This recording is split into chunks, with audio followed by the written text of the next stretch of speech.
सबैमा नमस्कार टक्राउँदै आज म विशेष कार्यक्रममा पितृमातृ पूजाको लागि जिरगिन्डिङ जाँदैछु र विवेकानन्द विद्यालय जिरगिन्डिङले आयोजना गरेको यस पूजामा मलाई बोलाएकोमा उहाँलाई धन्यवाद दिन चाहन्छु र रमाइला दृश्यहरू निहाल्दै म जिरगिन्डिङतर्फ लाग्दैछु र म अहिले जिरगिन्डिङ रमाइलो एकदम ठाउँ सुरजको किरणले पनि स्वागत गरेको छ र जिरगिन्डिङ म पुगिसकेको छु र अब त्यहाँ सानो सानो नानीहरूले चाहिँ विद्यार्थीहरूले साफसफाई गरिरहेछन् या दिदीहरू पनि धुलो भाटेमा पानी हालेर पनि गर्दै हुनुहुन्छ, साफसफाई गर्दै हुनुहुन्छ र उहाँको त्यस विद्यालयको प्रिन्सिपल चाहिँ साह्रै जाँगरिलो हुनुहुन्छ र उहाँलाई एकदम धन्यवाद छ।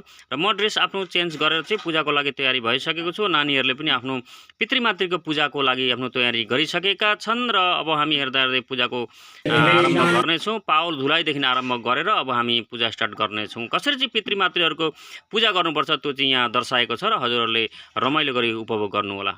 सिन्धु कावेरी जलेस्मिन् सन्निधिं कुरु सर्वावस्थां गतोऽपि वा यस्मरेत् पुंडरीकाक्षं सबाह्याभ्यंतर शुचि।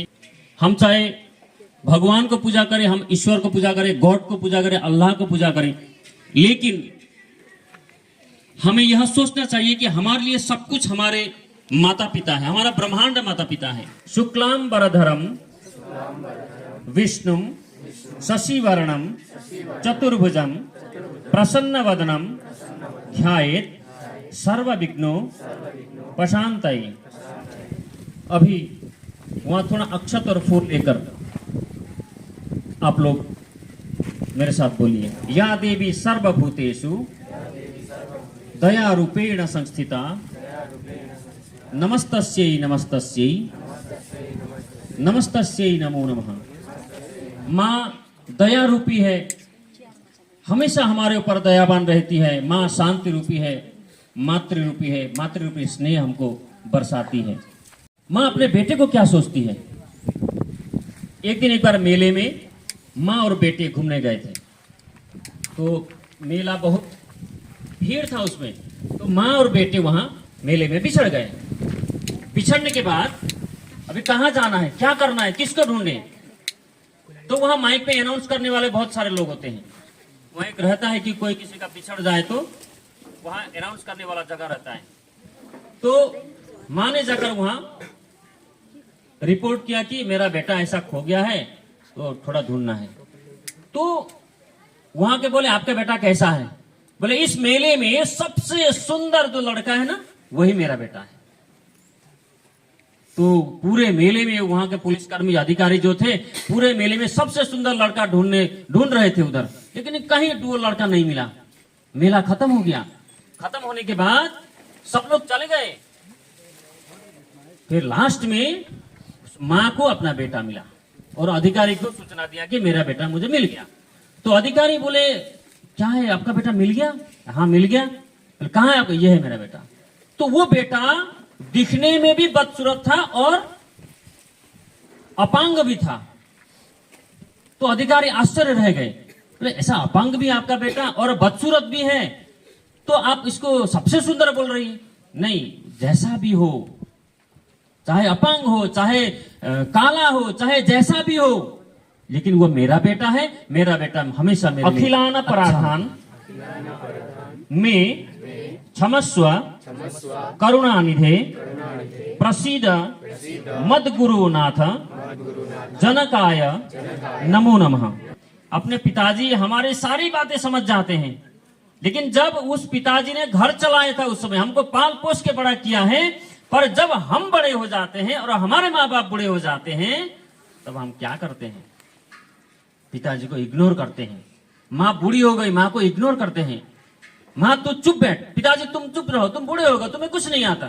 तो कोई भी घर में कुछ काम करते हैं तो काम करने के लिए हम क्या करते हैं, ससुराल से साले साहब को बुलाते हैं या पड़ोसी को पूछते हैं या किसी को पूछते हैं। लेकिन जिस बाप ने मुझे पाल पोस कर बड़ा किया, जिस बाप ने मुझे इतना बड़ा किया, जिस बाप ने सारा घर संसार चलाया और मुझे काबिल बनाया, आज वही बाप बूढ़ा हो गया, वही बाप अनपढ़ हो गया, वही बाप को कुछ नहीं आता। ऐसा हम व्यवहार करते हैं। आजकल ऐसा जमाना है, आजकल बहुत सारे जगहों में ऐसा मिलता है। आपके सबसे पहले गुरु आपके माँ बाप हैं। आपको पहले बोलना सिखाया, आप लोगों को लिखना सिखाया, पढ़ना सिखाया, चलना सिखाया, जीवन क्या है जीना सिखाया। जब आप विद्यालय गए तो विद्यालय में गुरु ने आपको आपके लक्ष्य पर जाने के लिए आपको प्रेरणा दिया। ऐसे गुरु को हम उनके चरण कमल में वंदना करते हैं। गुरु ऐसा होता है जो अपना सुख त्याग कर देता है, अपना सुख त्याग कर देता है। किसके लिए? बच्चों के लिए, अपने शिष्य के लिए। ऐसे गुरु के चरण कमल में हम वंदन करते हैं। मेरे साथ साथ आप लोग भी बोलिए। अखंड मंडलाकारम व्याप्तम येन चराचरम तत्पदम दर्शितम येन तस्मै श्री गुरवे नमः।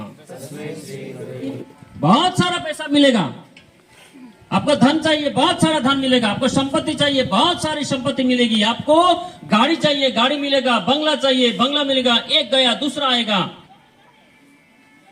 लेकिन दुनिया में माँ बाप दोबारा नहीं मिलेंगे।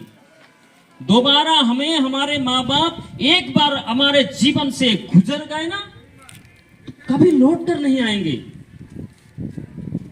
इसलिए ये समय मत गवाओ। यह समय ऐसा है, अपने माँ बाप की सेवा करो। छोड़ दो भगवान कहाँ है क्या है, ये सब छोड़ दो दुनिया में। अपने माँ बाप अगर खुश हो गए तो दुनिया समझो सफल हो गई, हमारा जीवन सफल हो गया। क्योंकि ये माँ बाप अगर कल चले गए ना, नहीं मिलेंगे। तुम रो चिल्लाओ कुछ भी करो, माँ बाप दूसरे नहीं मिलेंगे, ये समय नहीं आएगा। इसलिए समय रहते ही उनकी सेवा करो। क्या पता कौन सी रात आखिरी हो जाए, क्या पता कौन सी रात आखिरी हो जाए। जब समय है, समय में ही उनकी सेवा करना सीखो। उन्होंने हमारे लिए बहुत कष्ट किया है, हमने क्या किया उनके लिए। जीवने यावदा दानम सत प्रदानम ततोधिकम। जितना हमको मिला है, जितना हमको मिला है उससे ज्यादा देने का प्रयास करो। माँ जो है बूढ़ी हो गई थी, उसका बेटा बड़ा हो गया, वो पैसे वाला बन गया। पैसे वाला बनने के बाद सारे सुख सुविधाएं, पैसा धन सब कुछ दे दिया।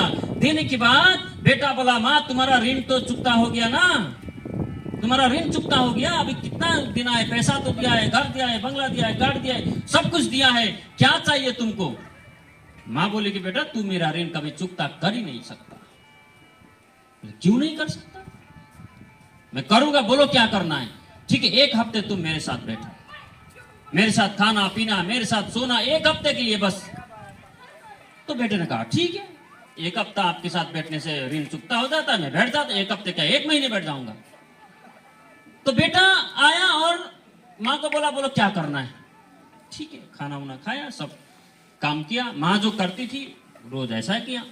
फिर रात को अपने बिस्तर में बेटे को सुलाया। सुलाने के बाद रात जब हो गई, ठंडी का मौसम था, अभी का ठंड मौसम सोच लीजिए, ठंड का मौसम था। माँ ने क्या किया, रात को 12 बजे उठ के 1 गिलास पानी बेटे के बिस्तर में डाल दिया। बेटा गुस्सा हो गया, क्या हुआ, पानी क्यों डाल रही हो। बेटा सोचा चलो ठीक है, थोड़ा आसान कर लिया। फिर 1-1.5 घंटे 2 घंटे बाद फिर से ठंडा पानी डाल दिया बिस्तर में। बेटा गुस्सा हो गया। उस दिन का रात बीत गया। दूसरे दिन बेटा बड़बड़ा रहा था, माँ सुन नहीं रही थी, वो मुस्कुरा रही थी। फिर दूसरे दिन भी ऐसा ही किया। रात को उठकर माँ ने बेटे के बिस्तर में पानी डाल दिया। तो दूसरे दिन तो बेटा गुस्सा हो गया, क्या है तुम। अपने बेटे ने माँ को कहा, तुम बच्चे का सुख नहीं दे सकती, रात को चैन से सोने नहीं देती मुझे, पानी डालती हो बिस्तर में आकर, क्या है तुम्हें, अपने अच्छा लगता है क्या मैं भी सूखे में सो जाऊं, क्यों पानी डाल रही हो। बेटा गुस्सा हो गया माँ के ऊपर। तो माँ मुस्कुराते हुए बोली, बेटा जब तू छोटा बच्चा था ना, रात को 2-3 बार रात को बिस्तर में सुसु करता था, तुझे सूखे में सुलाती थी, मैं गीले में सोती थी, तब तो मैंने गुस्सा नहीं किया, तब तो मैंने तुम्हारे ऊपर नहीं चिल्लाया, तब तो मैंने तुमको कुछ नहीं कहा। और तुम 2 दिन में ही परेशान हो गए और तुम माँ की ऋण को परिशोध करेगा। तुम क्या अपने माँ का ऋण परिशोध करेगा, अपने बाप का ऋण परिशोध करेगा, कभी नहीं कर पाएगा। तो बेटा माँ के चरणों में गिर के बोला, माँ सच में माँ बाप का ऋण जो है कभी परिशोध नहीं कर सकते। माँ बाप के चरणों में ही सब कुछ है, तो आपको दूसरे जगह भटकने की जरूरत नहीं है। एक छोटा सा कहानी बताता हूँ, ध्यान से सुनिएगा। माँ बूढ़ी हो चुकी थी, उसका बेटा बहुत अमीर था। माँ इतनी बूढ़ी हो चुकी थी, बीमार हो चुकी थी, उसके मुंह से आवाज भी, मतलब वाणी भी नहीं निकल रही थी, तो बीमार हो गई। तो बेटा विदेश में था, विदेश में होकर उसने माँ को सारी सुविधाएं दिया था, सारी सुविधाएं दिया था। एक दिन वो बीमार पड़ गई और मौसी को कहा कि मौसी हॉस्पिटल लेके जाओ। बेटा नहीं आया, बेटा नहीं आया। मौसी को बोला कि हॉस्पिटल लेके जाओ। अच्छे अच्छे डॉक्टर के पास ट्रीटमेंट चल रहा था, सब कुछ हो रहा था, लेकिन माँ ना कुछ बोल रही थी, ना कुछ खा रही थी, ना मुस्कुरा रही थी, बस उसकी आंखों से आंसू बरस रहे थे। तो बेटा परेशान हो गया। माँ खाली बेटे को बुला रही थी, खाली बेटे को बुला रही थी। एक दिन बेटा आया उसके पास। आने के बाद उसको बोला, क्या है माँ, तुम खा क्यों नहीं रही हो, तुम पी क्यों नहीं रही हो, तुम बोल क्यों नहीं रही हो, बोलो क्या चाहिए, सब कुछ तो दिया है, अच्छे अच्छे डॉक्टर लगाए हैं, पैसा दिया है तुमको, सब कुछ दिया है, क्या चाहिए, खाना खाओ। माँ कुछ नहीं बोल रही थी, बस उसकी आंखों से पानी निकल रहे थे, आंसू निकल रहे थे। तो डॉक्टर को कहा अच्छे से ट्रीटमेंट करो, क्या हुआ इनको। डॉक्टर भी कुछ समझ नहीं आ रहा कि क्या हो रहा है। तो मौसी जो पास में बैठी थी, मौसी को कहा कि मौसी माँ को खाना खिलाओ, क्या है ये सब, क्या कर रही है, नहीं खाना खाती है, परेशान करके रखता है, मेरा ड्यूटी वो जाना है, ये काम है बहुत। तो मौसी बोली, रोते हुए बोली कि बेटा, माँ को पैसा धन दौलत अच्छे डॉक्टर कुछ नहीं चाहिए, बस तुम्हारे मुंह से मीठी बाणी और एक निवाला अपने हाथ से खिला दो, उठकर खड़ी हो जाएगी। तो माँ बाप को आपका पैसा नहीं चाहिए, आपने आप जितना कमाओ, करोड़ों कमाओ, लाखों कमाओ, बहुत कुछ कमाओ, लेकिन माँ बाप तुमसे पैसे नहीं मांगेंगे, बस तुम्हारा प्यार चाहिए, तुम्हारा साथ चाहिए। उनको मत छोड़ो, अपने माँ बाप, जिनके माँ बाप नहीं है उनको जाके पूछो क्या होता है माँ बाप, जिनके माँ बाप नहीं है उनको जाके पूछो कि क्या होते हैं माँ बाप, जिनके माँ बाप बिछड़ गए उनको पूछो क्या होते हैं माँ बाप, जिनके पिताजी नहीं है उनको पूछो क्या होते हैं पिताजी, पिताजी का महत्व क्या होता है। भले ही बूढ़े हो, भले ही लाचार हो, भले ही कुछ भी हो, लेकिन पिताजी जब तक जिंदा है तब तक घर की छत मजबूत है। जिस दिन पिताजी चले जाएंगे उस छत का भार तुम्हारे कंधे पर आएगा, तुम्हारे सिर पर आएगा। जब तक पिताजी है तुम निश्चिंत रहो कि मेरे पिताजी अभी जिंदा है, मेरी माँ अभी जिंदा है। जिस दिन पिताजी और माँ इस दुनिया से चले जाएंगे, सारी जिम्मेदारी जब आपके सिर पर आएगा, तब पता चलेगा कि क्या होती है माँ, क्या होते हैं। तो समय रहते ही उनका सम्मान करना सीखो, समय रहते ही उनका मान करो, उनका अपमान नहीं। तो आप लोग जो फूल लिए हैं वो अपने माताजी और पिताजी के चरणों में डाल दीजिए, फूल लेकर उनके चरणों में डाल दीजिए, साथ में अक्षत और चंदन में लगाकर डाल। अस्थाम तावदियं प्रसूति समय दुर्वार सुलभ्यथा नैरुच्यं तनुशोषणं मलमय शय्या दशांबत्सरे एकस्यापि न गर्भ भारभरण क्लेशस्य साक्षमो दातुं निष्कृति मुन्नतोऽपि तनयस्तस्य जनन्यै नमः। ऐसी माँ,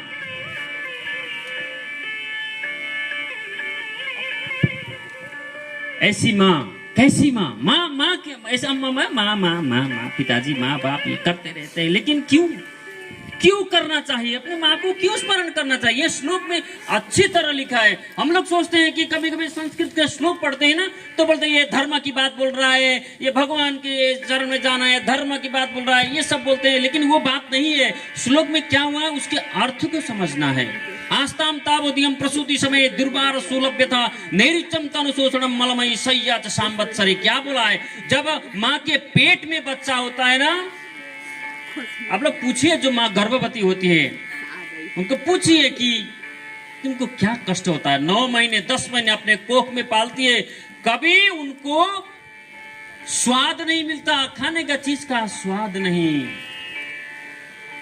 ना अच्छे से चल सकती है, ना अच्छे से कुछ करने में मन लगता है, फिर भी अपने कोख में जो जन्मा ही नहीं, पैदा ही नहीं हुआ, उसी समय से प्यार करना सीखा है। उसी समय प्यार करना सिखाए।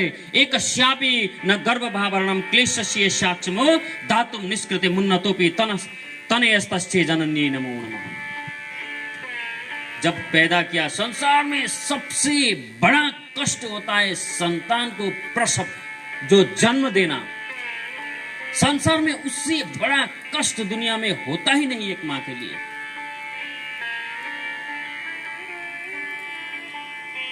और हम छोटी छोटी खुशियों के लिए उसी मां को तिरस्कार करते हैं, उसी मां को अपमान करते हैं।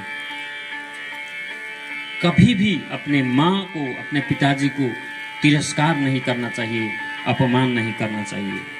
आप लोगों ने श्रवण कुमार का नाम सुना होगा। उनके माँ बाप थे पर अंधे थे, आंखों से दिखाई नहीं देता था। तो तीर्थ यात्रा, तीर्थ भ्रमण करना था। अभी गाड़ी घोड़ा तो नहीं था और वो असमर्थ भी थे, अपने अंधे माँ बाप को लेकर कहां जाएंगे। तो उन्होंने क्या किया, 2 पासी बनाए, भार बनाया। जैसे हम खेतों में ले जाते हैं ना सामान, या बाजार कोई सामान बेचने ले जाते हैं, ऐसे 2 पासी 2 तरफ बनाए। एक तरफ माँ को, एक तरफ बाप को रखा और सारा संसार की परिक्रमा कर लिया। हमको तो पासी में लेके आजकल चलने की जरूरत नहीं है, लेकिन थोड़ा सा समय अपने माँ बाप के लिए निकालिए, थोड़ा सा समय उनकी सेवा करिए। मैंने आप लोगों को स्मरण किया है, मैं आप लोगों के लिए कुछ नहीं कर सकता, लेकिन जितना मेरी क्षमता है, जितनी मेरी बुद्धि है, बुद्धि के हिसाब से मैं आप लोग को स्मरण कर रहा हूं। कृपया इसको स्वीकार करिए। हमेशा यह मन में सोचना चाहिए कि माता पिता और गुरु अगर खुश हो गए तो संसार में सोचिए आपका जीवन सफल हो गया। लेकिन कभी कभी क्या होता है, माँ बाप का भी कुछ धर्म होता है, माँ बाप का भी कुछ कर्तव्य होता है अपने बेटे के परवरिश के लिए। आजकल क्या हो गया, आजकल बहुत सारे जमाने में मोबाइल ने बहुत, तो माँ बाप को भी थोड़ा देखना है कि जो काम हम कर रहे हैं उससे क्या असर जा रहा है अपने बच्चे पर। छोटे छोटे बच्चे होते हैं ना आजकल, क्लास 1-2 में पढ़ने वाले बच्चे, हम लोग मोबाइल लेके बैठ जाते हैं, तुम पढ़ो, स्कूल में क्या होमवर्क दिया है पढ़ो। तो वो कहां से पढ़ेगा? हमने उसको पढ़ना सिखाया, हमने उसको समय नहीं दिया। माँ बाप का भी कर्तव्य होता है कि हम भी अपने बच्चे को समय दें, हम भी अपने बच्चे के लिए कुछ सोचें। हम लोग डायरेक्टली तो हम कभी भी गलत नहीं करते, लेकिन गलती हो जाती, गलती करते नहीं है। हम लोग सोचते हैं कि हमने कुछ गलती किया ही नहीं है। हम लोग तो बार बार बोलते हैं उसको पढ़ो पढ़ो पढ़ो, पढ़ने के लिए बोलते हैं, सारा सुविधा दिया है, टेबल दिया है, बिस्तर दिया है, लाइट लगा दिया है, ट्यूशन दिया है, जाओ ट्यूशन पढ़ो पढ़ो पढ़ो। और हम क्या करते हैं, उसके सामने बैठकर मोबाइल में, यूट्यूब में वीडियो देखते रहते। कहां से पढ़ेगा बच्चा, कहां से संस्कारी होगा? तो उनको अच्छा बनाने के लिए हमको भी थोड़ा अच्छा करना चाहिए। तो अभी आप लोग तो बच्चे हैं, अभी प्रॉब्लम नहीं है, लेकिन अभी क्या है, समय जो है बहुत धोखा देता है हमको समय। अभी आप लोग क्लास 10 में है, अभी 2-4 दिन में 10 का एग्जाम देंगे, पास होंगे, higher secondary college degree level जाएंगे, साइंस पढ़ेंगे, आर्ट्स पढ़ेंगे, कॉमर्स पढ़ेंगे, कुछ भी पढ़ेंगे, डॉक्टर बनेंगे, इंजीनियर बनेंगे, सब कुछ बनेंगे। हम लोग भी एक दिन माँ बाप बनेंगे। तो हम लोग को भी सोचना चाहिए कि मेरे माँ बाप ने मुझे जिस प्रकार से जो संस्कार दिया है, हम भी हमारे बच्चे को वो संस्कार देंगे। यस्तै प्रकारले अरू पनि रमाइला कार्यक्रमद्वारा हामीले यो पितृमातृ पूजा सम्पन्न गरेका छौँ र त्यसपछि विद्यार्थीहरूले आफ्नो अनुभव पनि बताएका छन्, शिक्षकहरूले पनि आफ्नो अनुभव बताउनु भएको छ। र हामीले चाहिँ हाम्रो पितृमातृको चाहिँ सेवा गर्नुपर्छ, पितृमातृ नै हाम्रा सबैभन्दा ठुला देवता हुन् भन्ने कुरो यहाँ बताइएको छ र हाम्रो परम्परा अनुसार यो हाम्रो लागि अत्यन्त जरुरी छ। धन्यवाद।